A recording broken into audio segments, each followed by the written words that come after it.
Hello and welcome to Cozy Creeps, where we bundle up and pretend to be sitting by a cozy fire and listening to spooky tales. I'm Reagan, River. and we will be your host for this chilling story. Very. And we're back with part two for hold on one second, one of my cats is trying to get into my dresser drawers. She knows what's to come. She's gonna hide away. She's trying to hide away in the drawer. Just let it happen, babe. I'm so sorry. It distracted me right off the bat. Just let it happen. Yeah, she knows. Yeah, so we're about to do part two of the Matthew Shepard story, which part one was already a doozy. Part two gets so much worse, and I'm so sorry in advance. I do have trigger warnings that I will say here in a minute for this episode. If this is not something you think you can handle, skip it. Just skip the episode. You're not going to hurt our feelings. Like, we understand triggers. I'm not laughing at her. He's not laughing The at me. cat just The fell cat out of the just- drawer. She just failed getting into this drawer. It's the bottom drawer, too. She's real struggling over here. Okay, she jumped on the She's running away trying to save face. Anyway. Sorry. This is the levity you're gonna get right now. That's about it. Levity? Levity, like, That's a big word for Elmo. oh my god, why are there so many big words for Elmo? Levity is kind of like lightness before something dark, basically. Ah, I see. Yeah, so this is your little bit of levity here. This is your, as they say on Morbid, your palate cleanser before we begin. So with that, bundle up in your favorite blanket and get extra bundled because you're gonna need it. Grab your comfort drink, and if you are of age, I hope it's of the alcoholic variety because you also gonna need it. And let's get creepy. Now, before we begin, again, I do want to shout out Outlaw with Eleanor Neal.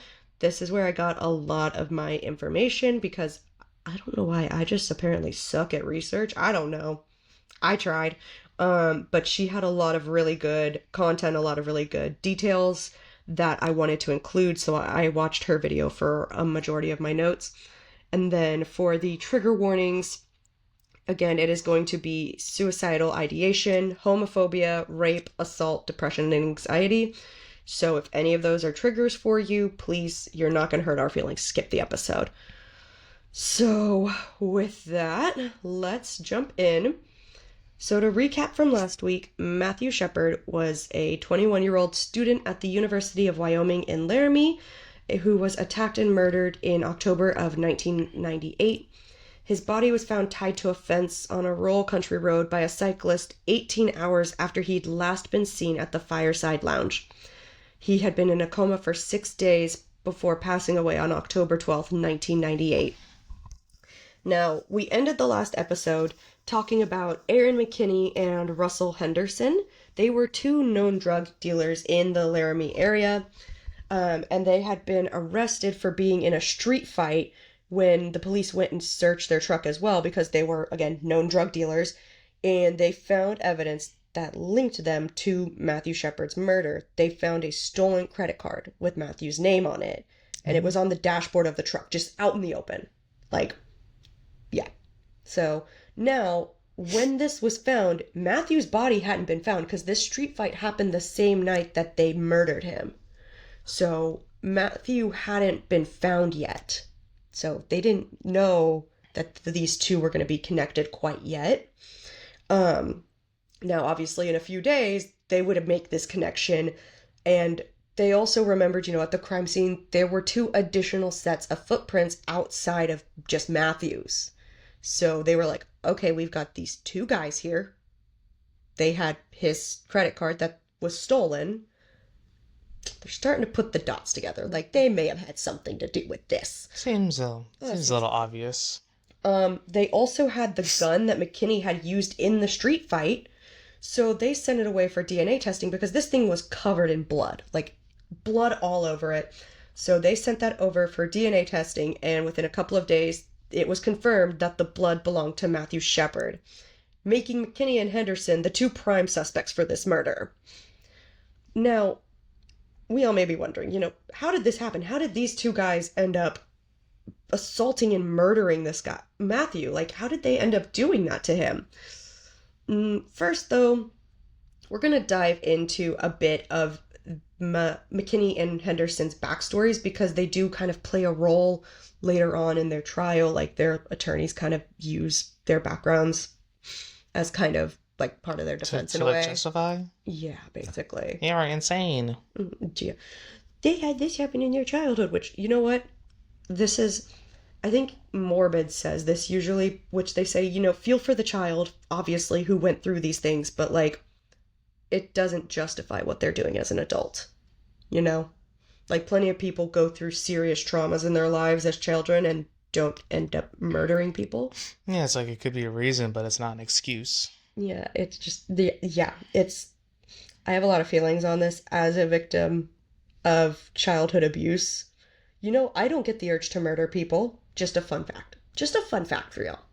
So, again, feel for the child, but it doesn't excuse what they did as an adult. So, first we're going to dive into Russell Henderson. He lived in Laramie for most of his life. He moved in with his grandmother at a very young age after his parents had divorced. And around 9 years old, he actually tried to move back in with his mom, but it just wasn't a very good situation. They argued constantly and could never get along or agree. Like, that mother-son combo was not a good fit. It wasn't a healthy fit for either of them. So Henderson ends up moving back in with his grandmother permanently, and she ends up raising him pretty much. Now, Henderson's grandmother was a Christian who was very, very strict in those teachings, so I think we all know where this is going to lead based off this story. But overall, as a child, Henderson was a really good kid. He made the honor roll several times while in school. He had actually been part of the Boy Scouts and like thrived there. He loved it. And he even became an Eagle Scout. So, like, what happened? How did this Eagle Scout go to drug dealing murderer? Well, he became a senior in high school, and this is kind of where things just start going downhill for him.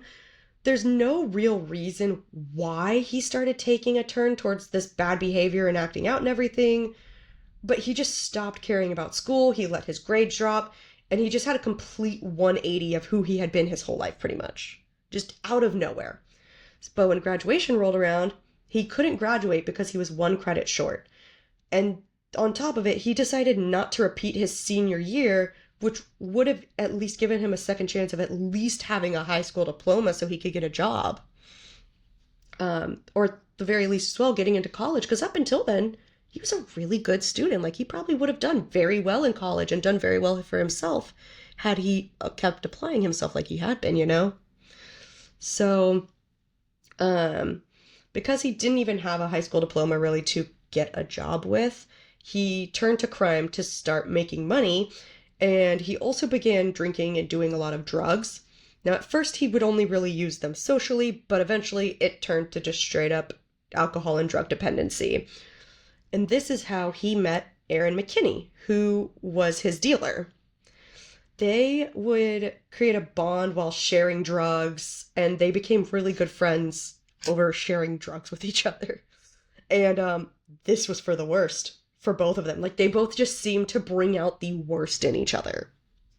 Like, when they were together, they would take more drugs than they normally would. They would do harder drugs. They eventually ended up started cooking meth together. Like, they were committing worse crimes together, more violent crimes. So just whenever these two were together, it was a bad combo all around. Oof. Yeah, big oof. Now, to get into Aaron McKinney, he also had a pretty good start to life. Like, his family had a pretty good financial standing. Like, they weren't upper middle class or anything like that. They were definitely working class, but like, they didn't necessarily want for anything that was necessary in life. Like, they had a roof over their head, they had food. If there were things that they needed, they could always get them. Like, it wasn't ever like that. However, unfortunately, McKinney's parents' behavior towards each other caused a lot of issues in the house. The parents would fight constantly to the point where, like, they were having just these explosive verbal fights that would be heard down the street, and they would turn physical. Jeez. Not to the point where it's a full-out fist fight, but, like, one parent would push the other, and then they'd start pushing back or slapping. But, like, never full-blown fist fights again, but still very abusive. And it's not like, oh, his dad was just doing it to his mom or vice versa. No, they were doing it to each other. So this is what the kids in this house are witnessing. Yeah. So McKinney also, unfortunately, while in school, had one bully who would just torment him daily. Every day he went to school, this bully was just on him. And eventually it took a very horrific turn when that bully forced 7-year-old McKinney to give him oral on the playground. Jesus. So yeah, he was raped at 7 years old by his school bully. Where does this bully even learn this? I don't know where this bully learned it. I didn't really get a lot of info on how much older the bully was, or like maybe the bully was an older kid and that's how that happened. I don't know. I'm assuming so. Like, I don't really know any 7-year-olds who know about oral. But even still, Yeah, it's I feel just for that bully too. Well, I mean, I don't feel for him for what he did, but to be put in such a situation to first off know about that when you're even a at the child. oldest, let's say 14, that still feels extremely young to know about all that. Yeah. But geez. Yeah. So obviously, McKinney would act out and misbehave a lot, especially while he was in school. Oh yeah, I dude's mean, traumatized. yeah, like, kind of makes sense, like he's a kid. He doesn't know how to process that. And this is still like, at this point in probably like the 80s for him. And like, therapy still wasn't as big of a thing as it is today. It was still kind of like one of those things people were judged for. So obviously his parents weren't putting him in therapy for this. Maybe they should have.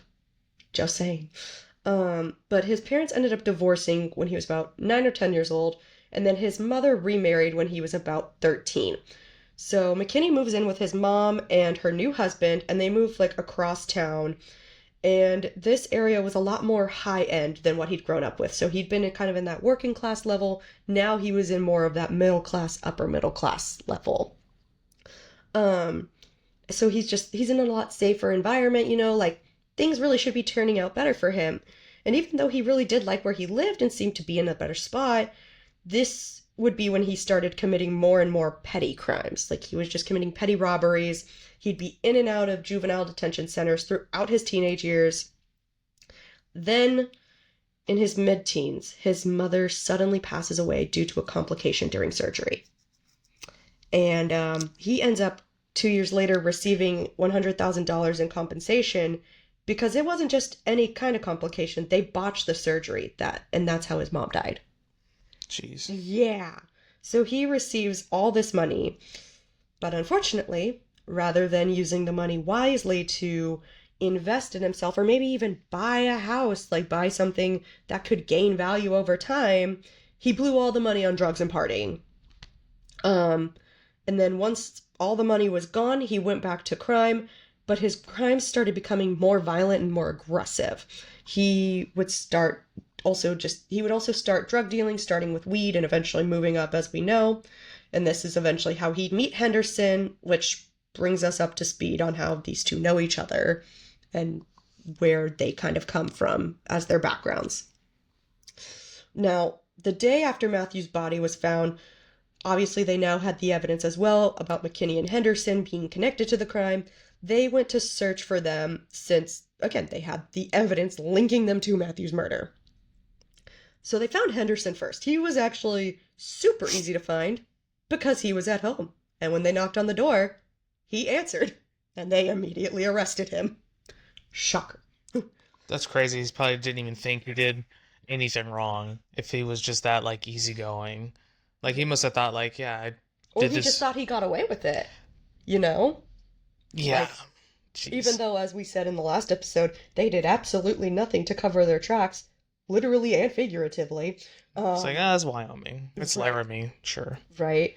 So he lived in a trailer park with his girlfriend, Chastity Paisley. They were just chilling, like I said. Police knocked on the door, he answered, and they arrested him.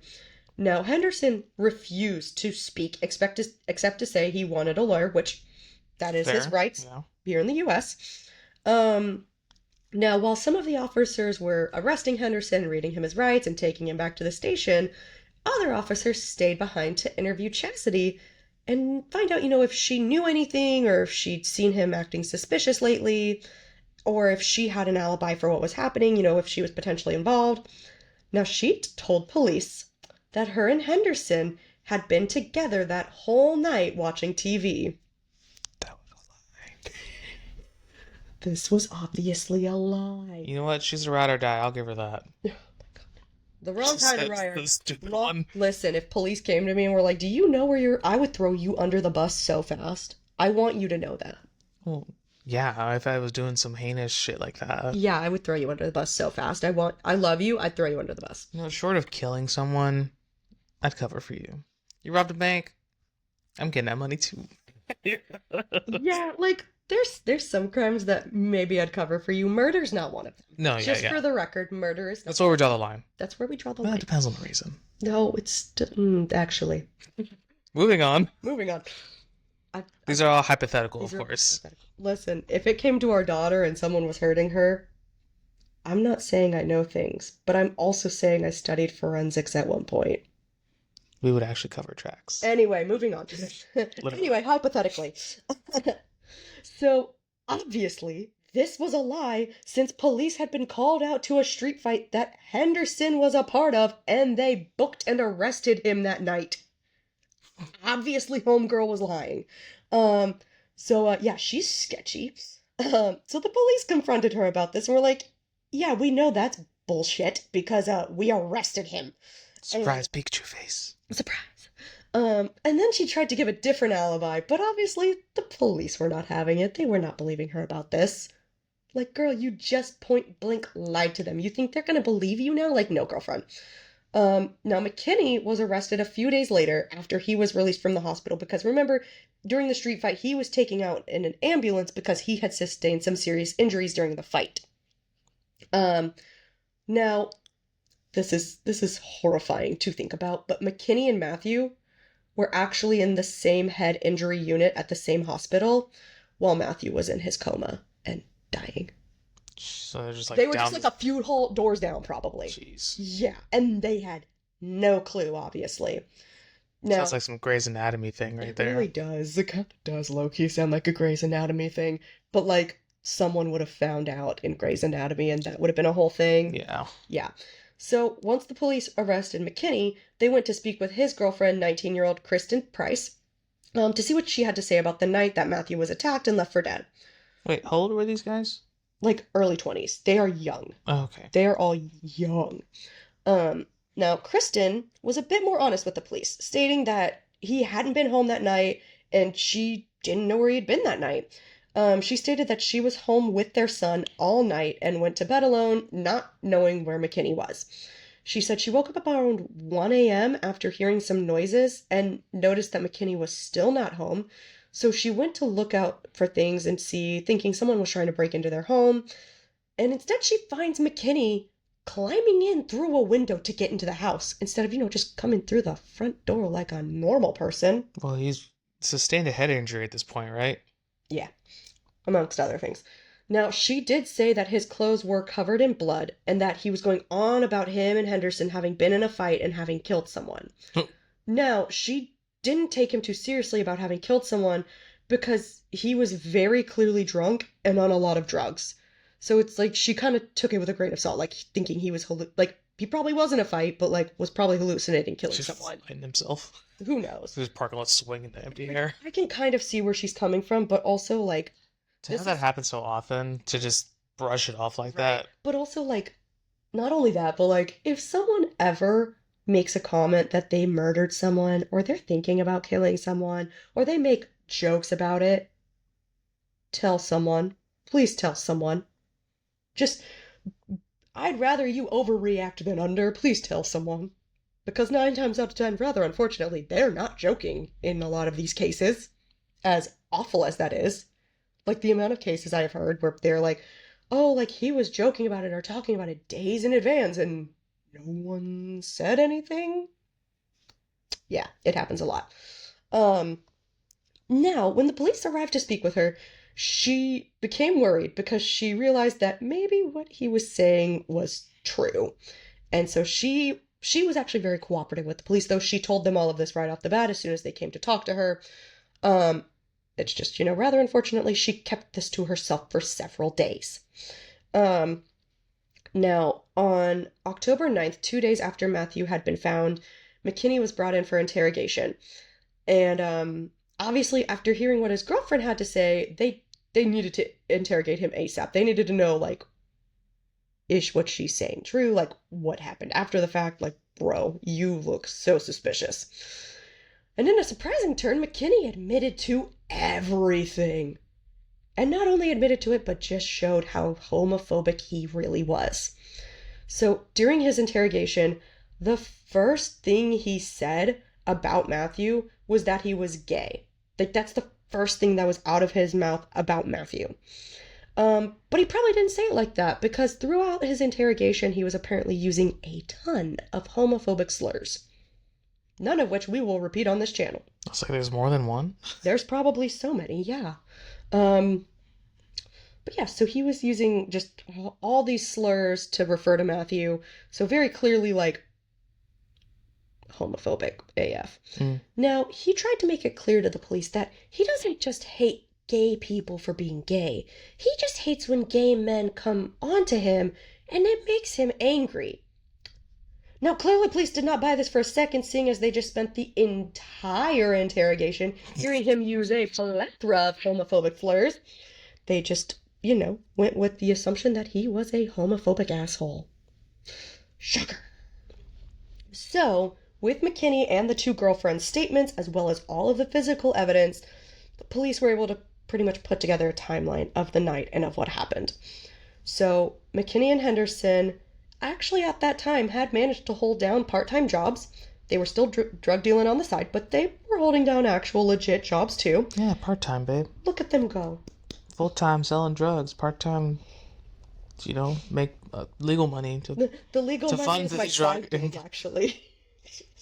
Working at McDonald's is my side gig. The drugs, that's my main gig. I don't know if that's actually where they work. Don't come for me, McDonald's. I'm just saying an example. Sorry. Now, they were on their way home that night when they decided to stop by the Fireside Lounge. Now, as we discussed as well in part 1, this is where Matthew and his friends from the LGBT Alliance at the University of Wyoming were hanging out after a meeting they'd had. Now, the Fireside Lounge was not only like a popular and safe spot for the LGBTQ plus community in Laramie, but it was also just a very popular bar in general. And McKinney and Henderson, seeing how packed it was, decided to stop in and try to sell some drugs.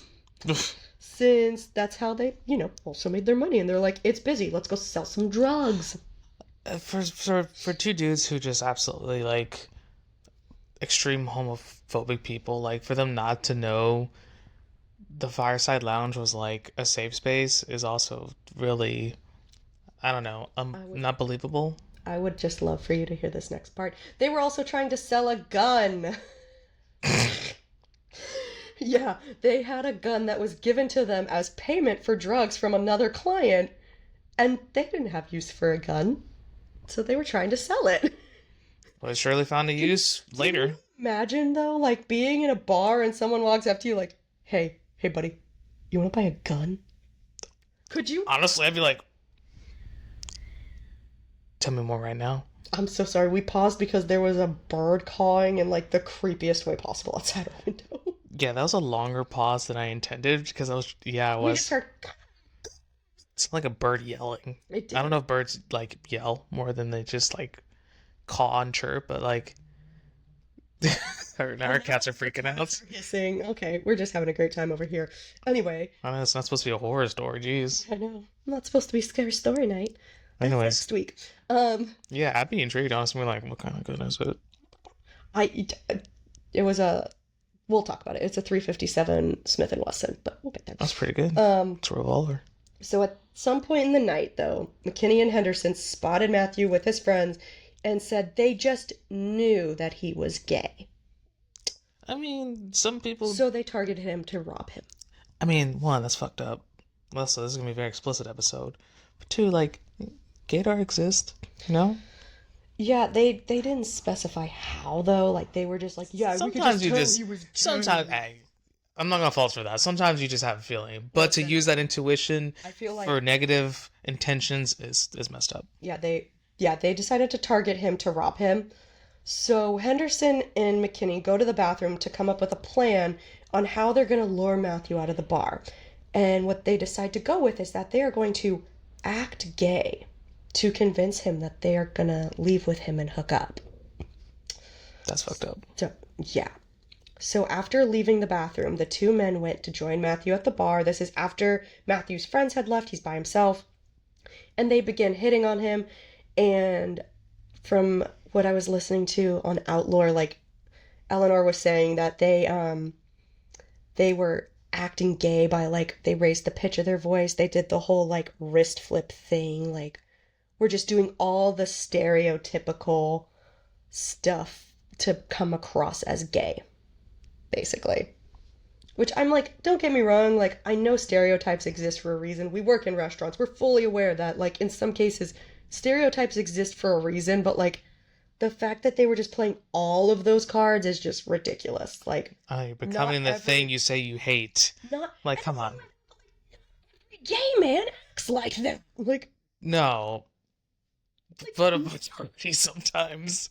I say this full love because again, stereotypes exist for a reason, but also like again, like you could still come across as straight and act gay. Yeah. Or be gay, not act gay. Come across straight but be gay, like, and vice versa. Look at this man, for example. Half the people we worked with when we started dating thought he was gay. Some of you listeners might think so. I'm not. They know we're married. Some people. It's a lavender marriage, guys. It's all a lie. We had a baby to seal the deal. Lavender marriage? Have you never heard of a lavender marriage? I've heard of lavender haze. Shout out T Swizzle. No, so a lavender marriage is not helping my case. You're not. He knows T Swizzle because of me. That's my fault. Mm-hmm. A lavender marriage is when either like a gay man or a lesbian marry someone, whether they're straight or not, to present as a straight presenting couple, but it's more as like a safety kind of thing, or as a way to like present to possibly like homophobic family members or like a homophobic community, like, no, we're straight. It's like a green card marriage. Yeah. But for gay people. Yeah, basically. Oh, heard. Okay. Pretty much, yeah. So anyway, back to the story. Sorry, we're trying to find levity wherever we can because this is gonna get real dark real quick. Anyway, so after leaving the bathroom, like I said, they go join Matthew at the bar. They're hitting on him. They're buying him drinks, trying to get him as drunk as possible so they can easily rob him. Later that night, Matthew was seen being practically carried out to McKinney's truck. And once in the truck, they drove Matthew out to a rural area where they admitted that they weren't actually gay and gonna hook up with him. They were gonna rob him. They just straight up told him? Yeah, they did. So they start beating... I mean, at this point, they'd gotten him plastered. Like, he really couldn't fight back even if he wanted to. Like, if you're just gonna rob him. Don't kill him. Like... Oh, no, we'll get there. So they began beating up Matthew in the truck, and they stole all his money, his ID, his credit cards, all that.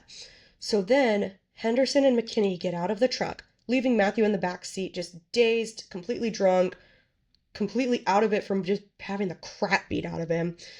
And this is where McKinney claims that he only did what he did next because Matthew supposedly sexually assaulted him, stating that Matthew was rubbing his leg and putting his hand down McKinney's pants while they were driving. And I want to come in and say this. I am never the one to say that a sexual assault allegation is false. Like, so many people get brushed to the side with their allegations, and it's very unfortunate. But coming from this guy, it's very hard to believe, especially when you think about the context of how they lured Matthew away. And as far as we are aware, they did not tell Matthew no or make it clear to Matthew that this was not going the way he thought it was until they started beating him up and robbing him. So as far as Matthew is aware, if he was rubbing up on McKinney like that, as far as he's aware, it's because that's where this night is going. And consent had not been taken away. Like, as far as we know, we don't know the whole story. We only know McKinney's part of it, unfortunately. But even so, like,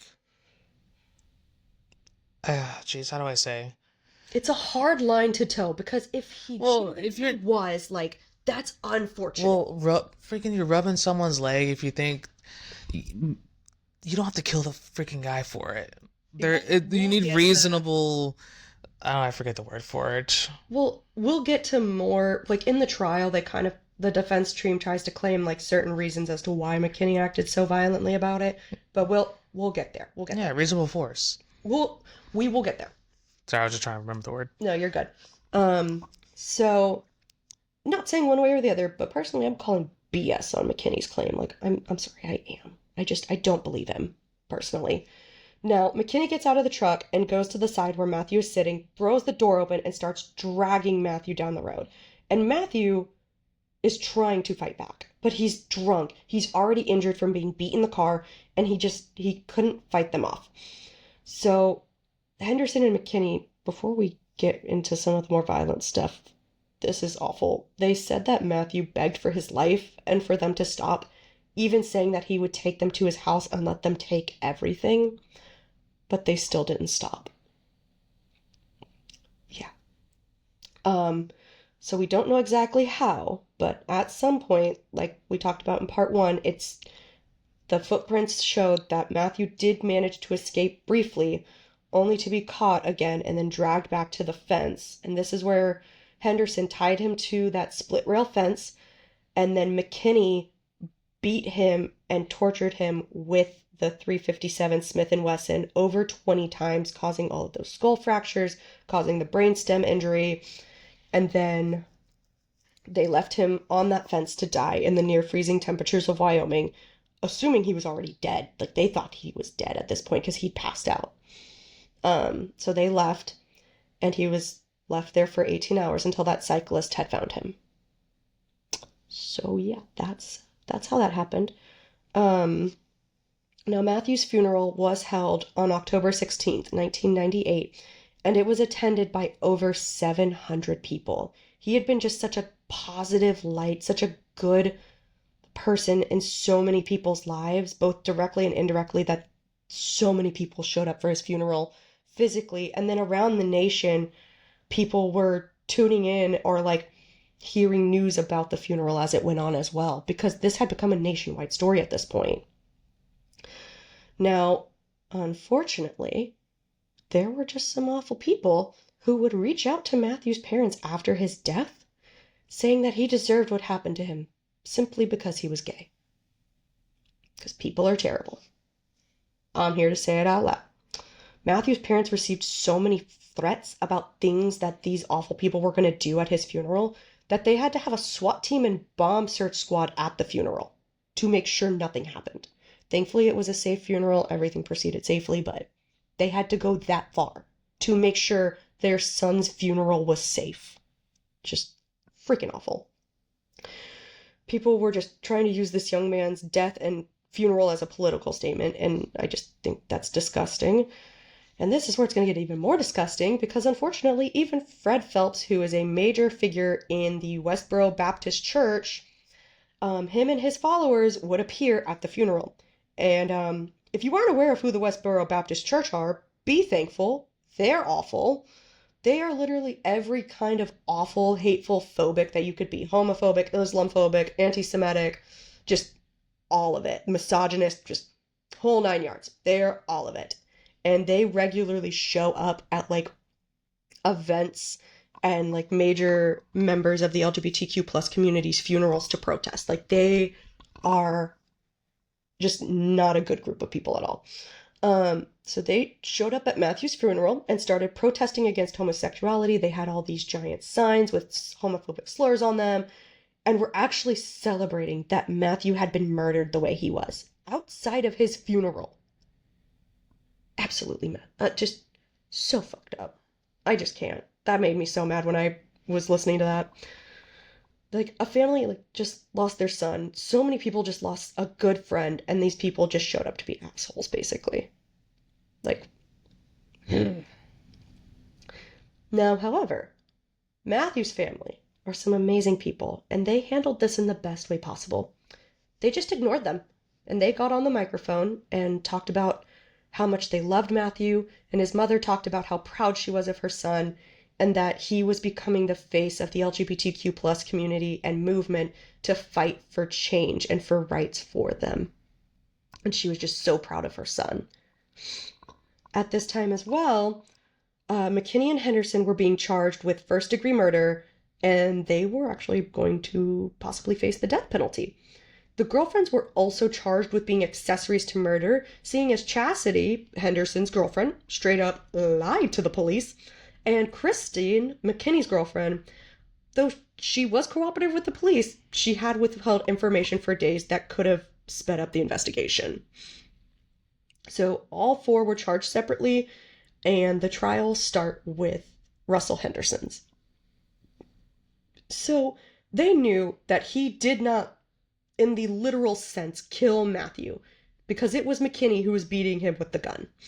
Henderson, however, did hold Matthew down. Like, there were defensive wounds on Matthew's hands, probably from him trying to cover his head to protect himself, but Henderson eventually held him down so that McKinney could beat him more thoroughly, basically.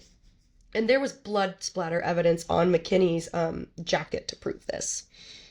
So they did have blood evidence proving that he was holding him down. Henderson claimed to police that he did try to stop the attack after McKinney had severely beat Matthew, but McKinney supposedly turned on him and beat him as well. He's trying to play like he's a victim of McKinney's as well. How quick that these friends turn on each other. Right? Like, that's just disgusting. Like, his whole defense was that he was actually a victim too, and that McKinney was the dominant one in control of this situation, and he couldn't do anything. He was coerced into this. However, seeing as it was partly Henderson's idea to pretend to be gay in order to rob Matthew, and he also held him down for McKinney to brutally attack him, no one was really buying that story. Is this a trial that there was a jury, or is it just like a I judge? believe there was probably a jury, but like it's pretty easy. Listen, we're just gonna spoil it right now. They're all guilty. They are all found guilty of their respective charges. Shocker. We'll cover that though.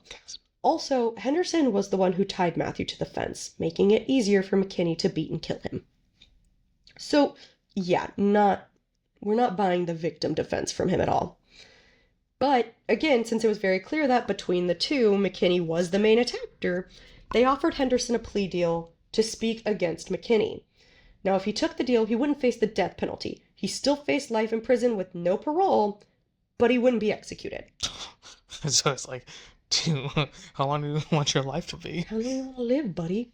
Jeez. So Henderson took the deal, and he told police his entire side of the story. He, like I said, was found guilty of first-degree murder and was sentenced to 2 consecutive life sentences without the possibility of parole. And the judge actually ended Henderson's trial by saying, "You are not a victim here, Mr. Henderson. You are a perpetrator. The court does not believe that you feel any true remorse in this matter." Nice. Put him in his place. Thank you. Next, to go on trial was Chastity Paisley, Henderson's girlfriend. And she was found guilty of being an accessory to murder since she did, lie to the police about Henderson's alibi. Yeah. And not only that, but it also came out during her trial that she actually helped Henderson get the blood out of most of his clothes. Yeah. So homegirl was 100% an accessory to murder. Trash and trash. Yeah. So she was given a 1.5 years of prison time for being an accessory. Not enough, in my opinion. Agreed, but we can't make that call. Kristen Price was next to be tried, and like I said before, like she'd been cooperative with police once they'd come to her. She was being tried for the fact that she basically, like, covered for her boyfriend, didn't go to them, and impeded an investigation.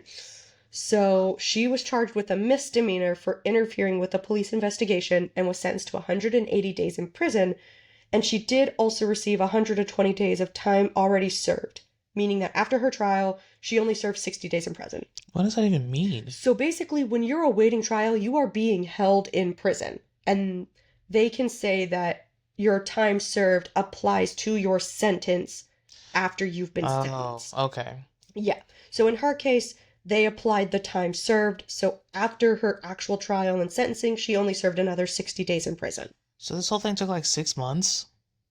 Oh, we're about to get there. McKinney's trial starts in 1999, so it takes a while for these trials to get started and get moving, because they have to compile all the evidence. There's a whole, like, litany of things they've got to do before they take things to trial, really. So, Jeez. last of the trials was Aaron McKinney's. And this is disgusting, but while in prison awaiting trial, McKinney actually became a bit of a celebrity amongst other prisoners who were homophobic. Like they were cheering for him, asking for his autographs. Like, Of course. disgusting. Absolutely Trash for disgusting. trash. Yeah. So on October 12th, 1999, literally exactly 1 year after Matthew died, that was the day Matthew died the year before, McKinney's trial started. I wonder if they did that on purpose. I really hope not. That feels a little messed up. Like, That's too coincidental. it just feels so messed up, though. So, it had been rumored that Fred Phelps, bitch ass, and the Westboro Baptist were gonna be outside the courthouse during the trial, slurring, like saying their homophobic slurs with their stupid little signs and cheering on McKinney for having murdered Matthew because he was gay. However, Matthew's friends and family got wind of this, and they physically blocked out the protesters from the courthouse and from being seen by reporters while dressed as angels in honor of Matthew. They DIY'd, like, he's looking up a picture of Fred Phelps now. He's ugly. It looks like a fucking ghoul. He's as ugly as his soul is, apparently. Shocker, I know. Died in 2014. Goodbye. Okay. Yuck.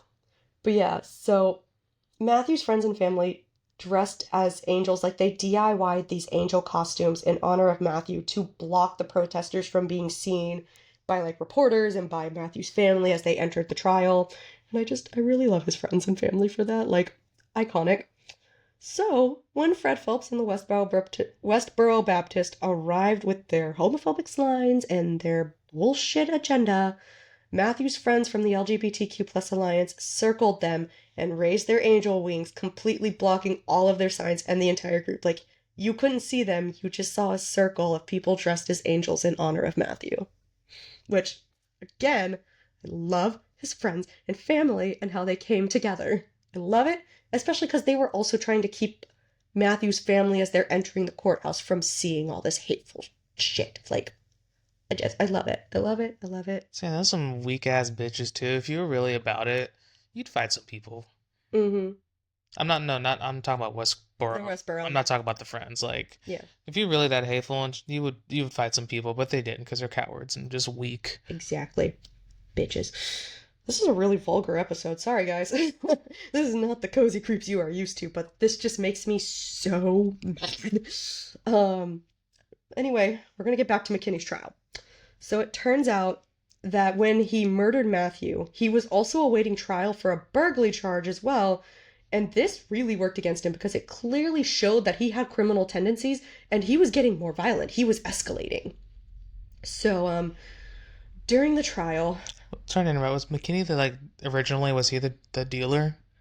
No, wait. Yes, McKinney was the original dealer. Okay. Yeah. He's the one that, like, was doing, like, the petty crimes all through his teenage years, in and out of juvenile detention, and, like, became a drug dealer. And Okay, that's how he met gotcha. Henderson. Henderson was the good boy until his senior year. High school. Yeah, it changes you. Now, McKinney's defense team during the trial took what I will call an absolutely disgusting approach. They tried to claim that Matthew had provoked McKinney, effectively blaming Matthew for being robbed and murdered by McKinney, stating that Matthew had sexually assaulted McKinney and that's what provoked him. I know defense, yeah, it's literally the line. My next bullet is, I know defense attorneys have a job to do, but seriously, how do you sleep at night? Like...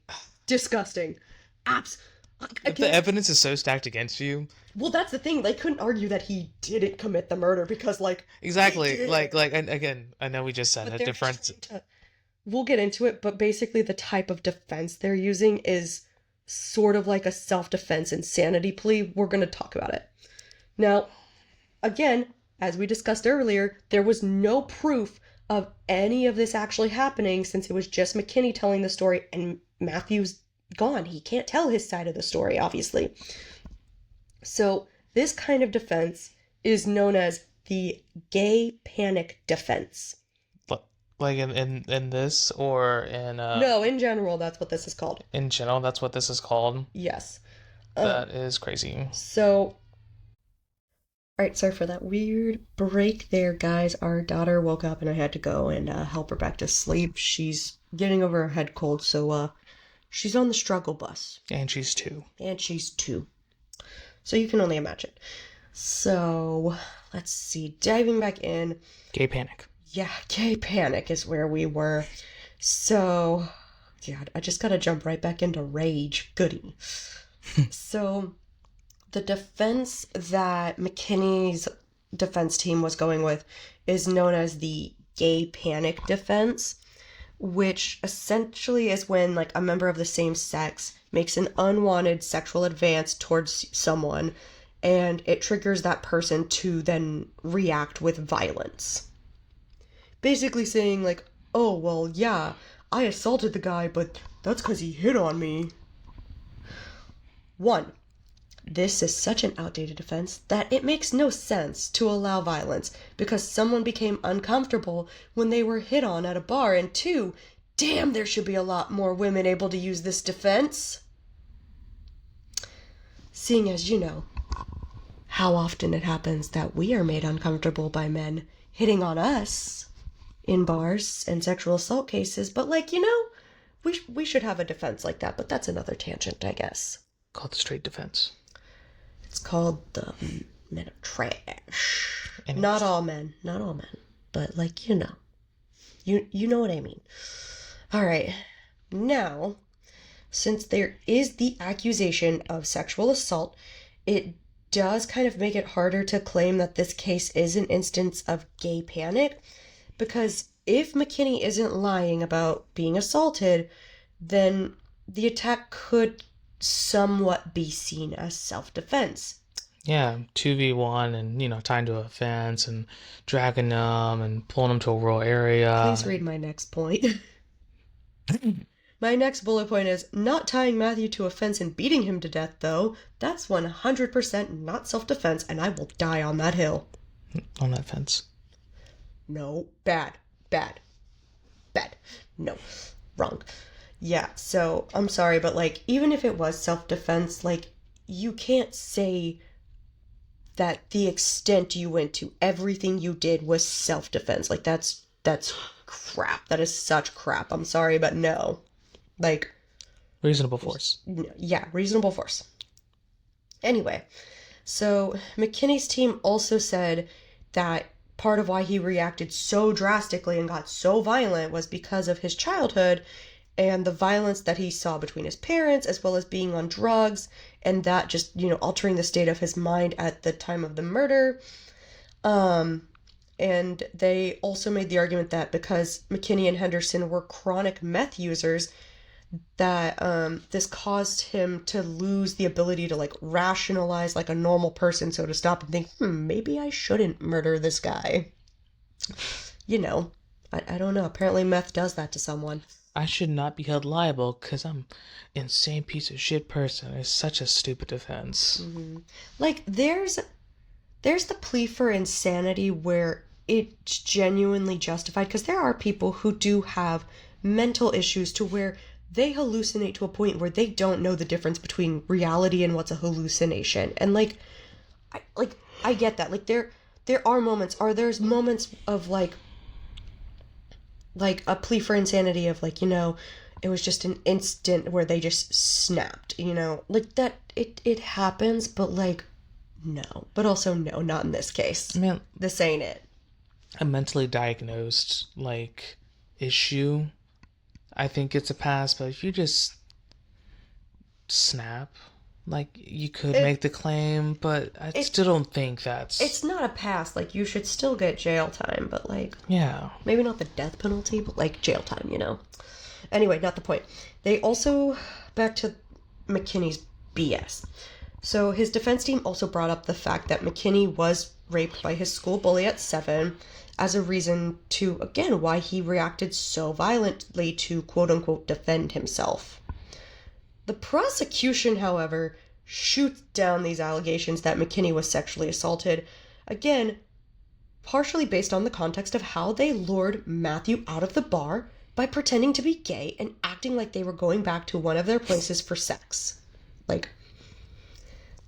So even if Matthew did touch McKinney, he had been led to believe that that's the way the night was going, and that's where it was heading to until they stopped on that abandoned road and told him, hey, just kidding, we're robbing you.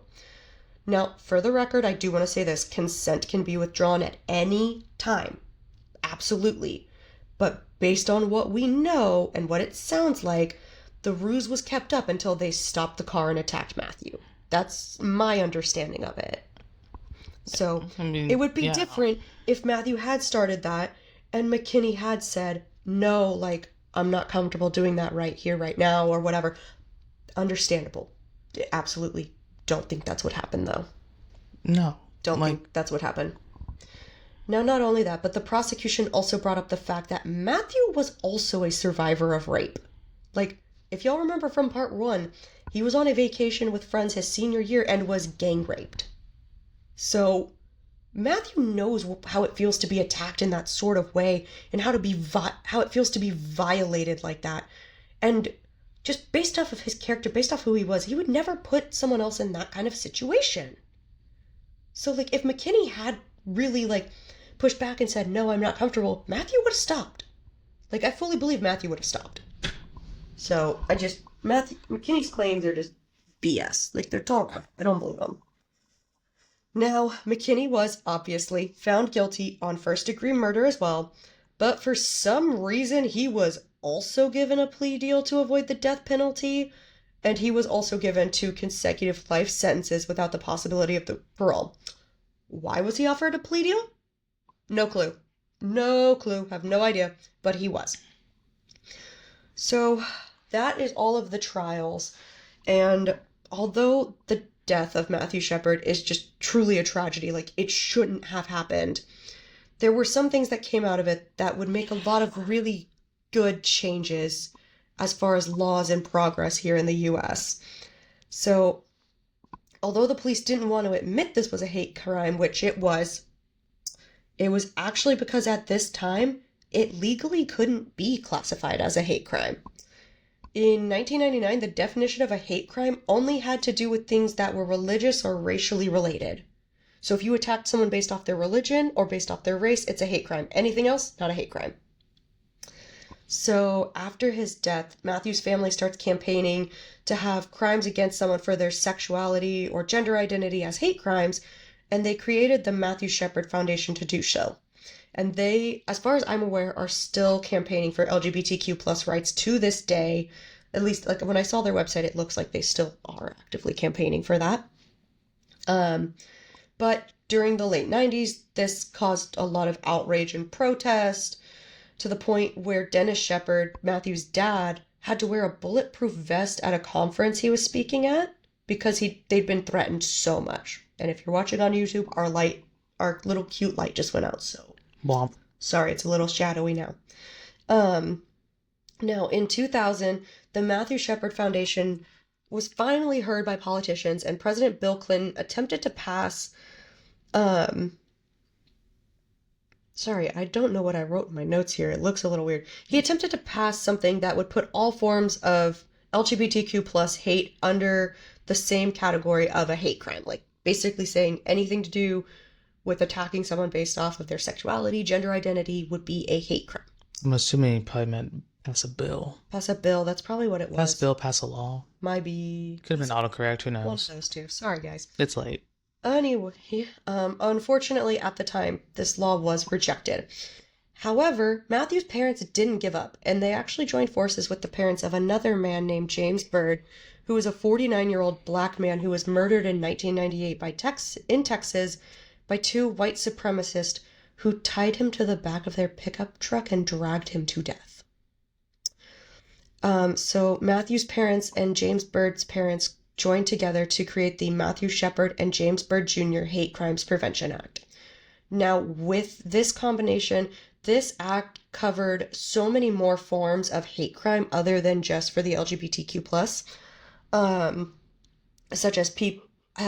such as, labeling things as a hate crime if it's an assault against someone with a disability or based off their disability or based off of, as well as, the gender identities, different sexualities, all of that, like all of that got included in there this time.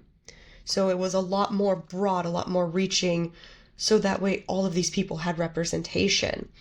And finally, in 2009, President Barack Obama signed that act into law. So really that long ago? Yeah, it was. Jeez. Yeah. I miss Obama. Bring him back. Anyway, Judy Shepard went to the White House. Judy Shepard, for those who don't remember, is Matthew's mom. She went to the White House for the signing, and she said it was a bittersweet moment because while she missed her son, obviously she'd give anything to have her son. None of this change would have happened without Matthew and without what happened to him. So his death, while tragic, wasn't in vain, thankfully. I mean, not thankfully, I don't know how to say that. You know what I mean, though. Now, in 2018, like literally just 8 years ago, Matthew's family finally felt comfortable enough to go and spread his ashes. Like they were holding on to them because they didn't want anti-LGBTQ plus people finding out where they spread his ashes and going and like desecrating the site. So they held on until 2018 to these ashes. And they went and had them spread at the Washington National Cathedral in Washington, D.C. So this is officially Matthew's final resting place. And the service that actually took place to spread Matthew's ashes there was actually led by the first openly gay bishop in the area. So with all of that, that is the story of Matthew Shepard. How you feeling? Tired. That's a lot. Yeah, this one was a long one. It was a doozy. There was a lot more to cover in this part, obviously, than the last part. I probably could have broken it up a little better. That's my bad, but Yeah. It is what it is. 2-parter, no 3-parters here. Mm-hmm. Maybe one day, but not today. Maybe when we get to a really, really big one, but like not today. We're not there yet. But yeah, so that again is the story of Matthew Shepard. I will see if I can find the link to the Matthew Shepard Foundation. So that way, if there's anything that they are campaigning for, anything like that, and you feel like you want to donate, you can do that. I'll put it in the show notes. I will also try to link it on our socials. I will have to figure that out. Wish me luck. But other than that, thank you so much for joining us for this episode of Cozy Creeps. So let's run through our usual office kind of stuff. So we have all the types of social media. We have Facebook, Instagram, YouTube, and TikTok, all of them under Cozy Creeps Podcast. So follow us on all of those. We do also have the Cozy Creeps email, which is cozycreepspodcast@gmail.com, where you can send in your listener stories, true crime or paranormal or alien, spooky, whatever you want to send in. Go ahead and send those in. You can also not only send recommendations to the email, but you can also put those in the comments or in messages to any of our socials. I check them pretty regularly, so I will see them if you do that. Also, please give us a follow on whatever platform you are listening to us on. It really helps us get out there more, and we are trying really hard to grow the podcast more and more. So any follow on any podcast platform is super helpful and super appreciated. Tell your friends. Tell your friends, tell all your peoples all about us and how fun we are. Because we're so fun as we talk about murder. I hope you think we're and fun. And spoopies. Yeah, I hope you think you're fun. Otherwise, I don't know why you're here. But I'm glad you are.